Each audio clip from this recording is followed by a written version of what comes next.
What villain can you just not hate? Hades in the animated Hercules movie. Huge pos, but duck if he wasn't entertaining. James from Team Rocket. The only words I can think of to describe him are such a nice boy.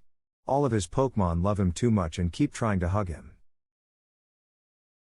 James and Marini made me love Marini. Wile E. Coyote. I'm rooting for him to blow the Roadrunner up. Imagine you haven't eaten all day and get in your car and hit the KFC drive-thru and you get your bucket and it smells good and you drive home with your stomach rumbling and your mouth salivating and you get inside and you open the bucket and inside Therese just a lit stick of dynamite. You barely have time to think what? How? Before it explodes in your face, teeth flying everywhere, your face caked in soot. From the living room you hear bawk bawk. And the scrabbling of chicken claws against hardwood before the door slams behind the chicken as it dashes down the street and into the sunset. You just wanted a meal. That's Wile E's life, every damn day. Every damn day. He lives a life of constant loss and disappointment with no happy endings for him. But you know what? He never stays down. He always gets back up and tries something new. Granted, it's almost always something sold by Acme, but Hess a Coyote, it's a miracle he can even read the catalog. That's why if I ever get a tat it'll be of Wile E. Coyote.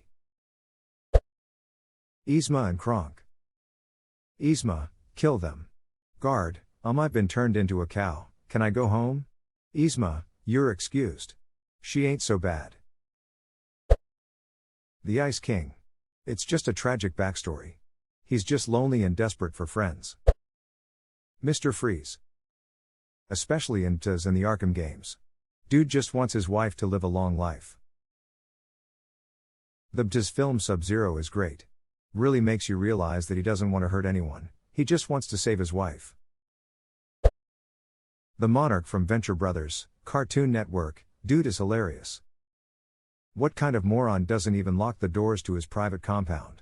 I'm not even going to flush. Let them see the wrath of the Monarch. Jesse and James. Pokemon would not be the same without them.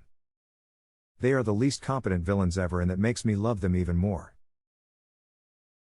They help Ash so many times in the movies and occasionally in the show itself. Entei movie, I would say prepare for trouble but you're already in it. Dr. Doofenshmirtz also Reiner Braun. Ah, Perry the Platypus, you're just in time. Edit, Dan Povenmire, the co-creator and voice of Dr. Doof, is on TikTok and YouTube if you want to check him out.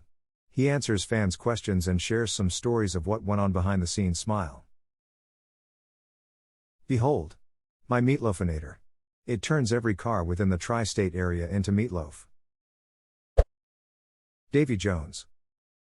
Captain Barbossa in the first two. Great villains all around in the POC series. If it was based on actual Caribbean pirates, he would be the hero. Captains and quartermasters were elected positions, and the crew could vote to oust them at any point. So Jack was the pirate equivalent of a dictator. Dr. Doofenshmirtz, Doofenshmirtz Evil Incorporated. If I had a nickel for every time it happened, I would have 2 nickels, which isn't a lot but it's odd that it has happened twice. The original line in the movie was for every time he was doomed by a puppet. Plankton. F is for fire that burns down the whole town, U is for uranium bombs, and is for no survivors when you. Plankton. That's not what fun is all about.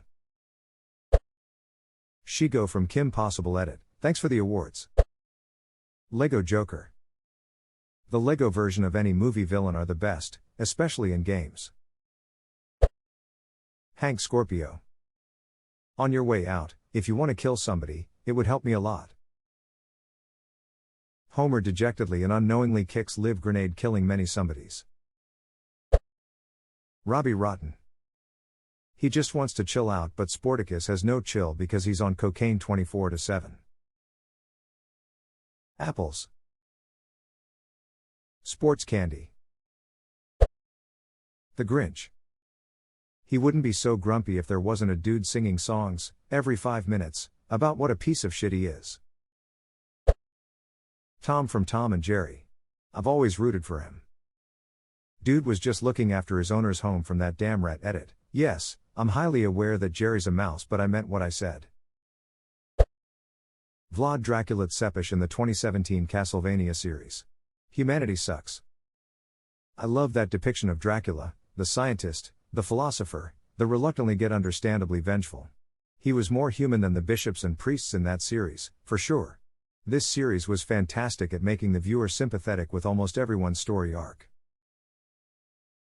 I shall say a prayer for her, a small one. I maintain that first episode was the strongest opening for any anime or anime like I had ever seen. Such a great introduction to the show. Megamind. You dare challenge Megamind?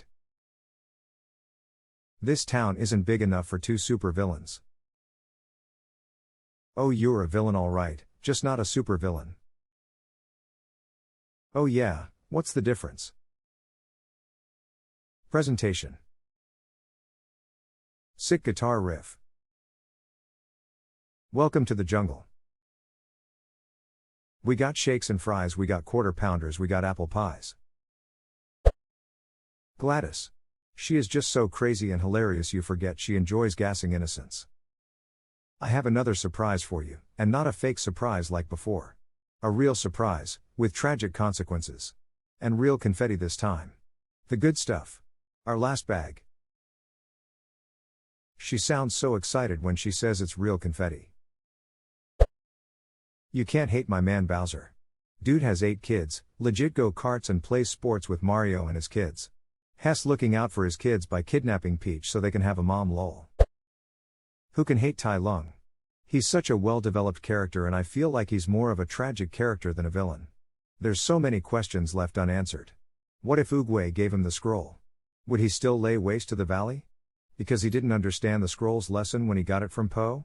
What if Shifu did defend Tai Lung? Would Tai Lung feel ashamed that he wasn't good enough for his master? Would it cause him to give up Kung Fu? What if Shifu did teach him humility and not fill his head with the idea he was meant to be the Dragon Warrior?